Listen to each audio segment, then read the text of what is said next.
அப்படின்ற அமைப்பினுடைய 2வது கூட்டம் இங்க நடந்து இருக்கு. இந்த கூட்டம் நடக்கக்கூடாது அண்ணன் தான் இதை இன்விடேஷன் போட்டு பல விஷயங்களை நான் சொல்லணும்.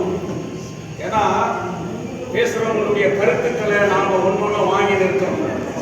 அவங்களுக்கு கூட இது தெரியணும். செங்கட்டுவன் சார் இன்விடேஷன்ல போட்டு பண்ணாங்க. முதல் கூட்டம் நடக்கும் போது என்ன தலைவர் பண்ணிடுன்னு பலர் கேட்டாங்க. அறிவிக்காதனால இங்க பலர் இல்லை. நான் இந்திய கம்யூனிஸ்ட் கட்சி அப்படின்றதை விட நான் இந்த மண்ணில், நான் இந்த ஊர்ல, நான் தொழிலாளியுடைய மகன், என் மண், என் உயிர், என் மூச்சு, அது தங்க வயல் அப்படின்ற எண்ணம் கொண்டவர்கள் இந்த அமைப்பிலே தொடர்வார்கள், தொடர வேண்டும். யார் தலைவர்? இந்த குழு நிர்ணயிக்கும். இன்னைக்கு என்ஜிஎஃப் எக்ஸ் சேர்மன் இங்க வந்திருக்கிறார். அவர் ஏன் சொல்றாருன்னா, நான் எஸ்டி பிளாக்ல பிறந்தேன், நான் எஸ்டி பிளாக்ல வளர்ந்தேன், நான் என் ஊர், என் மண், என் தங்க வயல், நான் வரேன். இன்னைக்கு மோகன் கிருஷ்ணா இங்க வந்திருக்கிறார், ஆர்கே ஃபவுண்டேஷன். நாம 2008க்கு பிறகு நம்ம டீலிமிட்டேஷன் ஆச்சுன்றதை இன்னும் மறந்துட்டு இருக்கிறோம். நம்ம தொகுதி வி கோட்டா வரைக்கும் இருக்குது. இது கேஜிஎஃப் கான்ஸ்டிட்யூன்சி. இந்த கேஜிஎஃப் கான்ஸ்டிட்யூன்சில இல்லாதவங்க எம்எல்ஏ ஆகிறாங்க.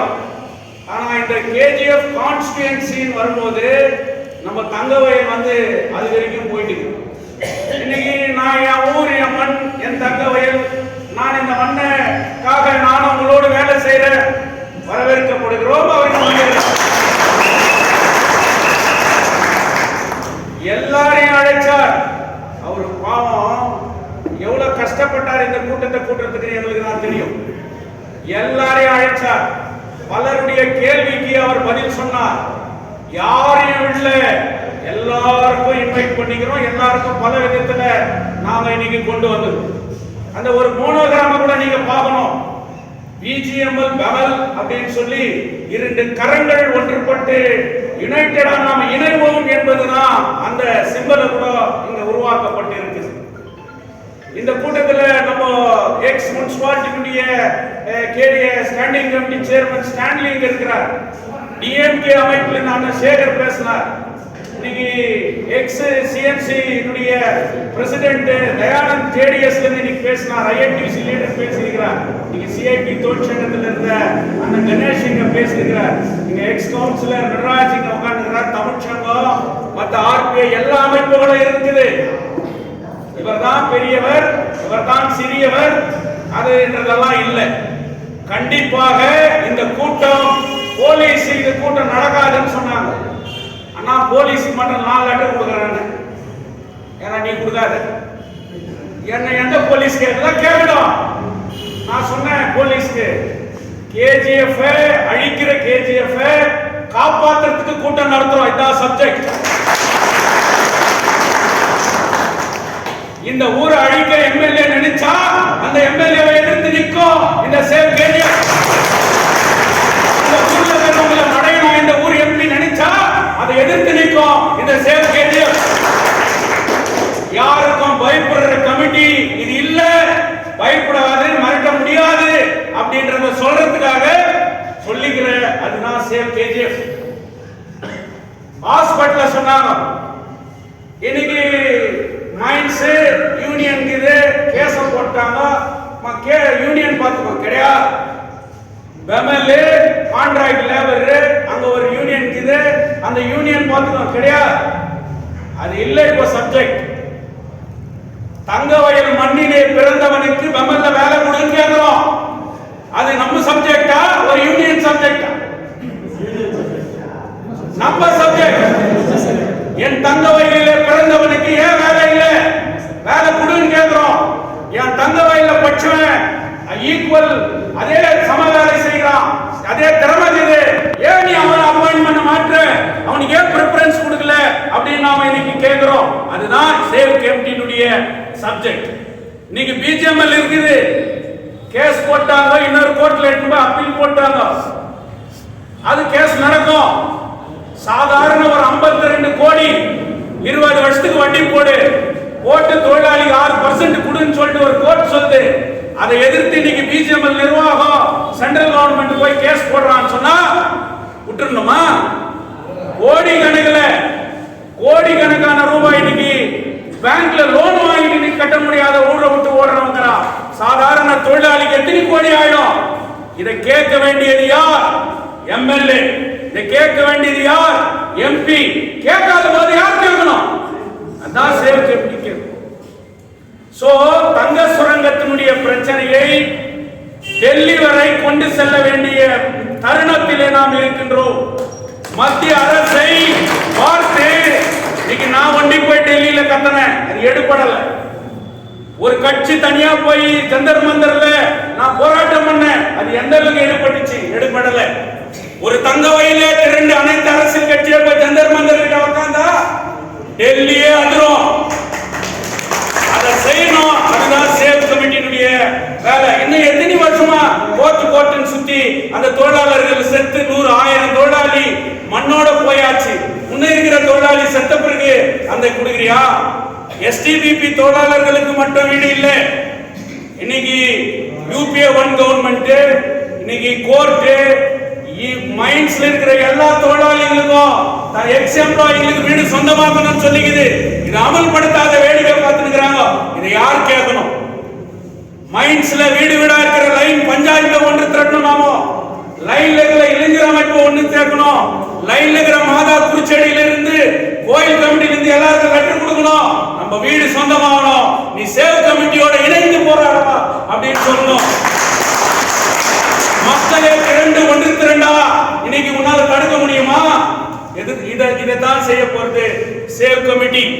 இன்னைக்கு பிஎம்எல் கான்ட்ராக்ட் தொழிலாளர்கள் 26 நாள் தங்க வயல் சரித்திரத்தில் எழுதி வைக்க வேண்டிய போராட்டம். அந்த போராட்டம் வெறும் யூனியனுடைய போராட்டம் இல்லை. அவங்க குடும்பமா தங்க வயல் மக்களே ஒன்று திரண்டு இன்னைக்கு போராட்டம் பண்ணாங்க. அது எங்க வெற்றி பெற்று தங்க வயலே விழிப்புணர்வு ஏற்படணும்னு சொல்லிட்டு சதி பண்ணி அந்த போராட்டம் இன்னைக்கு முறியடிக்கப்பட்டது. அந்த போராட்டம் வீணா போயிடக்கூடாது. அந்த போராட்டத்துல அந்த தொழிலாளர்களுக்கு கிடைக்க வேண்டியது இன்னைக்கு மத்திய அரசு கிட்ட பேசணும். Chief minister, Karnataka chief minister அதுல இன்வால்வ் பண்ணணும். கோலாறுல இருக்கிற எல்லா எம்எல்ஏங்களையும் நம்ம சேர்க்கணும், எம்பிங்களை சேர்க்கணும். சவுத் இந்தியாங்களுக்கு வேலை கொடுன்னு சொன்னா கர்நாடகால இருக்கிற 224 எம்பி எம்எல்ஏ லெட்டர் வேணும், 28 எம்பினுடைய லெட்டர் வேணும், கேரளால இருக்கக்கூடிய எம்பிக்களுடைய லெட்டர் வேணும், ஆந்திரால இருக்கிற சந்திரபாபு நாயுடுடைய லெட்டர் வேணும். ஏன் சவுத் இந்தியாவுக்கு வேலை இல்லை? ஏன் கர்நாடகாவுக்கு வேலை இல்லை? சித்தராமையா கொடுக்காதுன்னு சொல்லிடுவாரா? ஏன் கர்நாடகாவுக்கு பிரிஃபரன்ஸ் கொடுக்காதுன்னு சொல்லிடுவாரா? அப்போ இவ்வளவு பெரிய வேலையை செய்ய வேண்டியவர் இந்த தொகுதியினுடைய எம்எல்ஏ. ஆனா நீ செய்யலன்னும் போது அதை ஒன்றுபடுத்த வேண்டியது சேவ் கமிட்டியினுடைய வேலை இல்லையா? இதை ஒன்னா சேர்த்தாக்கா இதை எப்படி முறியடிக்கிறதுன்னு ரூம் போட்டு பிளான் பண்றீங்களே, இது தோல்வி அடைஞ்சிருமா? ஒன்னும் நடக்காது. போராட்டத்திலே பிறந்து அடி உதப்பட்டு சிறை சென்று அந்த மண்ணில வாசனையோட உயிர் தெழுந்து நடமாடி இருக்கிற தொழிலாளியினுடைய பிள்ளைகள் உன்னால ஒண்ணும் பண்ண முடியாது அப்படின்றது கூட நான் சொல்லிக்கிறேன். இது யாரையோ மிரட்டுறதுக்காகவோ யாரையோ விமர்சனம் பண்றதுக்காகவோ இல்லை. இந்த கூட்டமே நடக்கூடாதுன்ற ஒரு மிகப்பெரிய முயற்சி இன்றைக்கு முடியடிக்கப்பட்டு இருக்கிறதுன்னு சொன்னா அது சேவ் கமிட்டிக்கு கிடைத்த வெற்றி இல்லையா? இன்னைக்கு ஹாஸ்பிட்டல்ல நாம சொல்றோம் கண்டிப்பா சேவ் கமிட்டியில நாம பண்ணலாம், எல்லாம் ஒன்னா சேர்ந்து அந்த சிவில் ஹாஸ்பிட்டலுக்கு போலாம். நாம இன்ஸ்பெக்ஷன் பண்றோம், எவ்வளவு மருந்து வந்து எவ்வளவு மாத்திரை இருக்குது, எவ்வளவு பேருக்கு நீ ட்ரீட்மெண்ட் கொடுத்துக்கிற, எவ்வளவு பேருக்கு நீ ட்ரீட்மெண்ட் கொடுக்கல, எத்தனை பேருக்கு அப்பாயின்மெண்ட் ஆகிடுது, எத்தனை கோடி வருதுன்னு கொஸ்டின் கேட்கறது சேவ் கமிட்டி.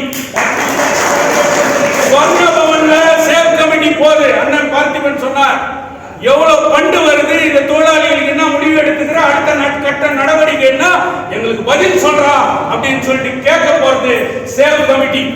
தாசில்தார் ஆபீஸ்ல போய் எவ்வளவு லேண்ட் போக்கஸ் ஆகிருக்குது, எவ்வளவு ஃபண்ட் வந்துக்குது, எவ்வளவு விதவை பென்ஷன், எவ்வளவு பேருக்கு ரேஷன் கார்டு, இன்னைக்கு என்ன நிலைமை அப்படின்னு சொல்லிட்டு தட்டி கேட்க போறது சேவ் கமிட்டி.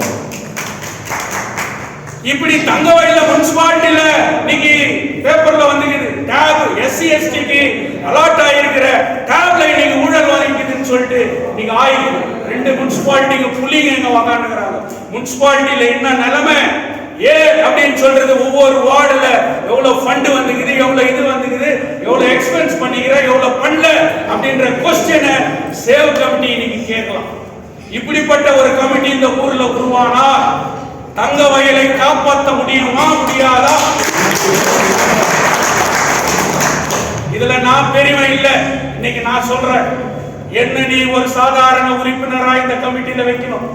நாங்க இந்த கமிட்டியோட நின்று ஒன்றுபட்டு அனைவரோட நான் பெரியவ நீ பெரியவ அவர் பெரியவர்களா கிடையாது. இந்த கமிட்டியில நின்று இந்த பிரச்சனைகளுக்காக ஒன்றுபட்டு நின்று ஒரு உறுப்பினரா நின்று குரல் கொடுக்கிறதுக்கு நாங்க தயார். அதே மாதிரி பலர் இன்னைக்கு சொல்லி இருக்கிறார். அவர்கள் எல்லாம் ஒன்னா சேர்ந்து இன்னைக்கு என்ஜிஎஃப் சேர்மன் எக்ஸ் சேர்மன் உதவி நம்மளுக்கு தேவை. சீஃப் மினிஸ்டரை பார்க்கணும். இன்னைக்கு கர்நாடகாவில் இருக்கக்கூடிய நம்மளுடைய ஊர் பிரச்சனை இன்னைக்கு கர்நாடக அசதான சௌதாக்கு நீங்க எடுத்துட்டு போறோம். இன்னைக்கு பேசணும். நம்ம ஊர்ல இருக்கிறவங்க பேசாதனால நாம பேச வேண்டிய நிலைமை இன்னைக்கு இருக்குது. இன்னைக்கு ஜேடிஎஸ் தலைவர் இருக்கிறார், அவங்களுடைய எம்பி இன்னைக்கு கோலார் எம்பி இருக்கிறார். அவர்கிட்ட கூட நாம இன்னைக்கு போனோம். இருக்கிற பிரச்சனைகளை இன்னைக்கு நாம சொல்லணும். இன்னைக்கு ஆர்கே ஃபவுண்டேஷன் அவருடைய தலைவர் சேர்மன் இங்க வந்திருக்கிறார். அவர்கிட்ட அவர் மூலியமா இந்த அமைப்புக்கு எந்த விதத்துல ஆதரவு கிடைக்கும், எந்த விதத்துல அவர் இன்னைக்கு நிக்க போறார், அவர் நான் என்னன்றது அவர் கூட வெளிப்படையா இன்னைக்கு சொல்லட்டும். அதனால இன்னைக்கு அவரை கூட நாம இன்னைக்கு உபயோகப்படுத்தி ஒன்றுபட்ட தங்க வயலை ஒற்றுமையா கொண்டு போற ஒரு நிலைமையை நாம இங்க உருவாக்கப்படணும். கோஷம் ஒன்றுதான், சேவ் கேஜிஎஃப். என் மண்ணை காப்பதற்காக, என் மண்ணை நான் அழிய விட முடியாதுன்னு சொல்றதுக்காக நாம இன்னைக்கு ஒன்றுபட்டு நிக்கணும். லைன் ஒவ்வொருத்தருடைய மனசும் குமுறு நிற்குது. இதை கேட்கறதுக்கு ஆள் இல்லையா, இதை கேட்கறதுக்கு ஆள் இல்லையா, இதை பேசுறதுக்கு ஆள் இல்லையா அப்படின்னு. ஆனா இன்னைக்கு அவங்க எல்லாம் ஒன்று திரட்டு கேட்பதற்கும் பேசுவதற்கும் சேவ் கேஜிஎஃப் யுனைடெட் ஃப்ரண்ட் இருக்கிறது என்ற மெசேஜ இன்னைக்கு நாம வெளியே கொடுக்கணும். ஒன்றுபட்டு நிற்போம். இவர்களுடைய ஆதரவை நாம இன்னைக்கு பெறுவோம். இன்னைக்கு எக்ஸ்எம்எல்ஏ ராஜேந்திரன் கூட அவர்கிட்ட கூட நான் அவருடைய பிஏக்கு கூட நான் ஒண்ணு கூட சொன்னேன், இந்த மாதிரி இருக்குது, நீங்க கூட அவர் கூட இந்த மண்ணின் மைந்தன், அவர் கூட இதுல பங்கேற்கணும் அப்படின்றத நாம சொன்னோம். அதனால யாரையும் விடுறது இல்லை, எல்லாரையும் அரவணைச்சு ஒன்றுபட்ட இந்த கமிட்டியை கட்டுவதற்கு இனி அடுத்த கூட்டத்திலே இதற்கு ஒரு சரியான கமிட்டி இருக்கும். அந்த கமிட்டி தான் இந்த கூட்டத்தை கூட்டம் என்று சொல்லி, இதுதான் நம்ம நோக்கம், இதுதான் நாம கொண்டு போனோம் அப்படின்றத சொல்லி நாங்க இதுல ஒரு உறுப்பினரா நின்று இந்த பாதுகாப்பு கமிட்டியை ஒன்றுபடுத்துவோம், பலப்படுத்துவோம் என்று கூறி எனக்கு வாய்ப்பு கொடுத்தமைக்கு நன்றி.